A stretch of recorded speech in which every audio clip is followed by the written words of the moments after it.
반갑습니다. 송지준입니다. 이번에 발생했던 안타까운 사건에 대해서 어떻게 된 것인지 시간이 가면 갈수록 의혹이 해소되는 것이 아니라 의혹이 늘어만 가고 있는데요. 특히나 지금 논란의 중심에 서 있는 사람이 문재인 정부에서 임명했었던 용산 서장인 이임재입니다. 자, 그런데 이런 상황에서 당시 이임재의 모습이 담긴 CCTV가 공개가 됐는데요. 그런데 그 영상을 보니까 이임재 모습이 뭔가 좀 이상합니다. 그리고 이번에 영상이 한 가지 더 공개가 됐는데 현장 주변에 돌아다녔던 트럭 한 대가 포착이 됐습니다. 그런데 그 트럭이 어떻게 된 것인지 민노총 소속의 트럭이었어요. 이임재부터 시작해서 민노총의 트럭까지 도대체 어떤 이야기가 나오고 있는지 같이 한번 보시죠. 이번에 한 장의 사진이 논란이 됐었습니다. 파출소 옥상에서 경찰관으로 보이는 사람들이 현장을 지켜보고 있는 장면이었는데요. 저 사진을 두고 민주당 쪽에서는 여러가지 음모론이 나왔었습니다. 그런데 저 사람들의 정체는 간단했습니다. 그냥 경찰들이었어요. 물론 간단한 경찰들만 있었던 게 아니죠.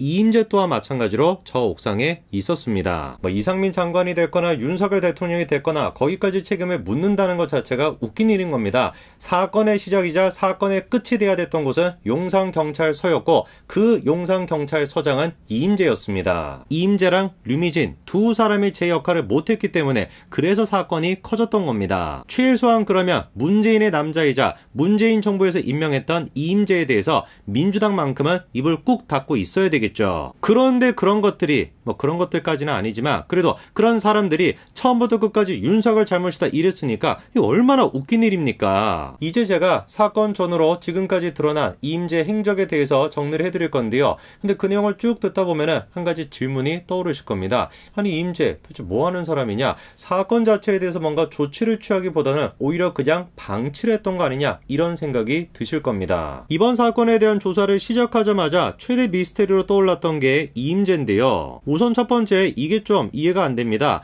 사건 현장에 나가지 않고 옥상에서 현장을 지켜봤다라는 거죠. 실제로 그거는 팩트였습니다. 사진을 통해서 확인이 됐죠. 옥상 위에 올라가 있는 이임재 모습을 분명히 확인할 수 있습니다. 그런데 여기서 또 이상한 게 저렇게 이임재가 파출소에 도착했던 시간이 10시 20분이었다라고 했는데 사건이 벌어진 건 10시 15분이었습니다. 그러니까 사건이 터진 직후 5분 만에 도착을 했다라는 것인데 질문이 드는 거는 저렇게 파출소 옥상에서 현장을 지켜보고 있었던 이임재가 도대체 어떤 이유 때문에 서울경찰청장한테 전화로 보고를 하는데 1시간 넘는 시간이 걸렸냐, 이게 이해가 안 되는 겁니다. 그런데 저 미스테리는 금방 풀렸습니다. 애당초 도착 시간 자체가 허위였죠. 10시 20분쯤에 도착을 했던 것이 아니라 11시 5분이 되고 나서야 이임재가 도착했던 겁니다. 한마디로 상황 보고서에 이임재의 도착 시간 자체가 허위로 기재가 되어 있었던 것이죠. 그러면 자연스럽게 도착하기 전까지의 행적을 숨기려고 했구나 라는 생각이 들 수밖에 없는데 여기서 또 이상한 게 삼각지 식당에서 이임재가 출발했던 시간이 9시 30분 즈음이었거든요. 그러니까 차로는 10분 정도 걸리는 거리고 막힌다라고 할지라도 넉넉 잡아 30분이면 도착할 수 있는 시간인데 왜 도대체 11시가 넘어서 도착을 했던 거냐. 제일 처음 의심이 됐던 건 음주였습니다. 그런데 CCTV를 확인해 보니까 식당에서 음주를 하지는 않았었대요. 그럼 뭐 때문에 도대체 늦었던 거냐? 놀랍게도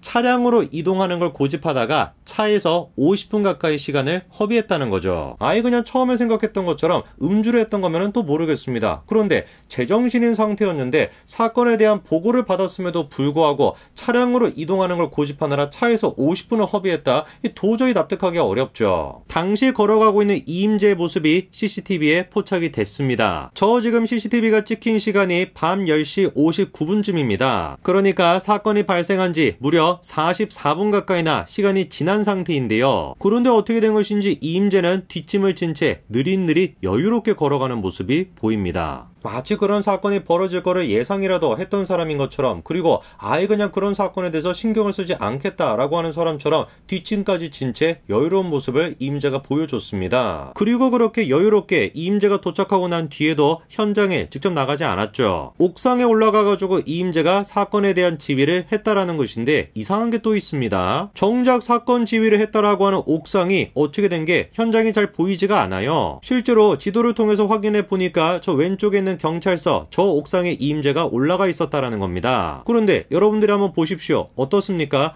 호텔에 지금 가려져 있어가지고 잘 보이지가 않습니다. 현장이. 끼케야 저 정도밖에 보이지 않는 건데 저거를 보면서 이임재가 사건 지휘를 했고 심지어 전화로 보고까지 했다는 거 아닙니까? 아무리 생각해봐도 이임재의 행적을 이해할 수가 없습니다. 경찰서장이 아니라 일반 시민이라고 할지라도 이 사건을 제일 처음 듣고 반응이 어떻습니까? 여러분들 반응이 어떠셨습니까? 당연히 놀라는 것이고 막 걱정이 되는 거 아닙니까? 그런데 이임재는 전혀 지금 걱정이 없고 막 천하태평한 모습이에요. 어떻게 이런 상상도 할 수 없는, 정말 글자 그대로 상상도 할 수 없는 사건의 직접적인 책임자라고 할 수 있는 이임재가 이렇게까지나 여유로운 모습을 보일 수가 있었던 것일까? 그런데 이번에 흥미로운 영상 한 가지가 공개가 됐습니다. 현장 주변의 6시 15분쯤의 모습인데요. 눈에 띄는 차량 한 대가 갑자기 길거리에 등장을 합니다. 그쵸? 어떻게 된 것인지 민노총 차량이 저 자리에 있었던 겁니다. 평상시에 민노총이 뭐를 주장하는지 잘 아시죠? 반미를 외치는 사람들이 민노총입니다. 반미를 외치는 사람들이 저 현장에 가가지고 그거를 기념하고 있었다.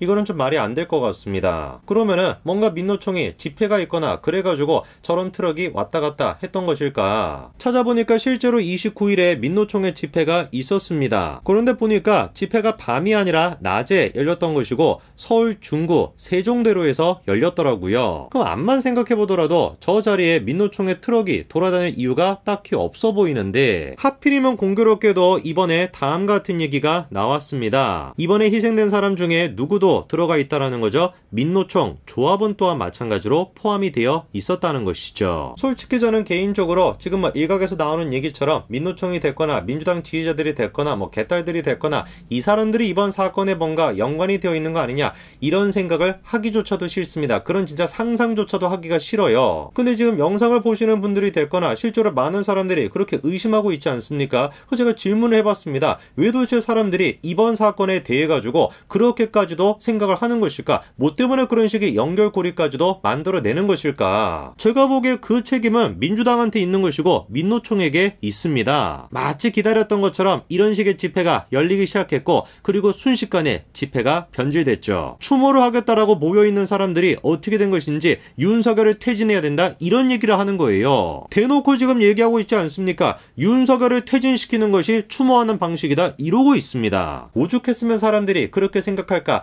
하도 이런 사건에 대해서 민주당 쪽에서 정치적으로 이용해 먹다 보니까 그거에 대한 반감으로 사람들이 그렇게 또 생각하게 되는 거 아니겠습니까? 저는 이번 사태의 원인은 간단하다라고 봅니다. 경찰의 밑선, 가장 1차적인 보고 1차적인 책임을 져야 되는 밑선이 그 역할을 제대로 못했다라는 거. 당연히 그러니까 이임재가 됐거나 류미진이가 책임을 져야 되겠죠. 그런데 이런 엄연한 사실은 그냥 무시한 채 모든 것들을 윤석열, 이상민의 책임이다라고 몰았던 민주당. 이 사람들이 이 사태의 근본적인 책임이다. 저는 그렇게 봅니다. 더 이상 슬픔이 정치적으로 이용돼서는 안 됩니다. 더 이상 대한민국이 파괴돼서는 안 됩니다. 그거를 막기 위해서라도 반드시 우리가 다음 총선에서 민주당을 심판해야 될 겁니다. 여기까지 말씀드리겠습니다. 감사합니다.